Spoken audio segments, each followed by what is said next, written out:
Friends, आज की इस वीडियो में मैं आपको ये बताने जा रहा हूँ कि कैसे आप अपने Poco C61 Android mobile phone में अगर आपके मोबाइल से कॉल करते समय अगर आवाज नहीं आती है फोन से, तो इस प्रॉब्लम को आप सॉल्व कैसे कर सकते हैं। आज के इस वीडियो में मैं आपको डिटेल में जानकारी देने वाला हूँ। तो चलिए यहाँ पे वीडियो को हम स्टार्ट कर लेते हैं। देखिए दोस्तों, सबसे पहले आपको अपने फोन को एक बार ना रिबूट कर लेना है, ठीक है। अगला काम ये करना है, आपके मोबाइल फोन में फाइल का ऐप होता है, इस फाइल का ऐप को ओपन कर लेना है। इसमें आपको नीचे की साइड ऐप्स का ये ऑप्शन टैप करना है। अगले पेज में सबसे ऊपर ये सिस्टम ऐप का ये ऑप्शन टैप करना है। इस वाले पेज में आपको नीचे आना है और ये एंड्रॉइड सिस्टम का ऑप्शन टैप करना है। एंड्रॉइड सिस्टम के इस पेज में आपको स्टोरेज पे टैप करना है। अब आपको इस पेज में नीचे की साइड क्लियर कैच का ये ऑप्शन टैप करना है। तो आपका पेज आता है ओके करना है, तो आपका कैच के सामने डेटा जीरो हो जाता है। अगला काम ये करना है, आपके मोबाइल फोन का जो स्पीकर होता है उसे आपको हल्के हाथों से साफ करना है। होता क्या है, मोबाइल फोन के स्पीकर में थोड़ी बहुत धूल मट्टी जमा हो जाती है, जिसके कारण हमारे मोबाइल से कॉल करते समय आवाज नहीं आती है, ठीक है। तो ध्यान रखिएगा, स्पीकर को हल्के हाथों से साफ करना है, ज्यादा ताकत या दबाव नहीं लगानी है, नहीं तो स्पीकर के अंदर के जो पार्टिकल्स होते हैं डैमेज हो सकते हैं, ठीक है।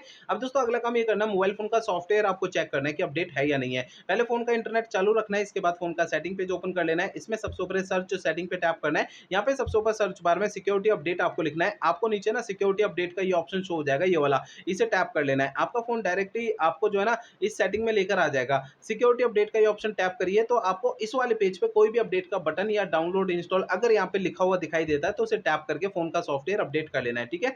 अगला काम ये करना है, आपको अपने मोबाइल फोन को रीसेट करना है। देखिए दोस्तों, यहाँ पे मोबाइल फोन को रीसेट आपको तब करना है जब मेरे बताए हुए पिछले प्रोसेस कोई भी काम नहीं करते हैं, तब आपको फोन को रीसेट करना है, अदरवाइज नहीं करना है। फोन को रीसेट करने के लिए फोन का आप सेटिंग पेज ओपन करिए। सबसे ऊपर आपको सर्च सेटिंग पे टैप करना है। यहाँ पे सबसे ऊपर सर्च बार में रीसेट आपको लिखना है। आपको नीचे ऑप्शन मिलता है फैक्ट्री रीसेट, फैक्ट्री रीसेट पे टैप करना है। अब आपको इस वाले पेज पे नीचे इरेज और डेटा पे टैप करना है। इससे आपका फोन जो रीसेट हो जाएगा और आपकी प्रॉब्लम सॉल्व हो जाएगी। लेकिन फोन को रीसेट करने से पहले दो बातों का ध्यान रखना है। पहली बात ये ध्यान रखनी है, आपके फोन का जो डेटा है ना उसका बैकअप ले लीजिए अपने फोन में। और दूसरी बात ये ध्यान रखनी है, आपके फोन की जीमेल आईडी और उसका पासवर्ड आपको पहले से नोट करके रख लेना है। तो ये दो काम पहले करने हैं, उसके बाद फोन को रीसेट करना है, ठीक है। तो मेरे बताए हुए तरीकों से आपकी प्रॉब्लम सॉल्व हो जाएगी, ठीक है ना।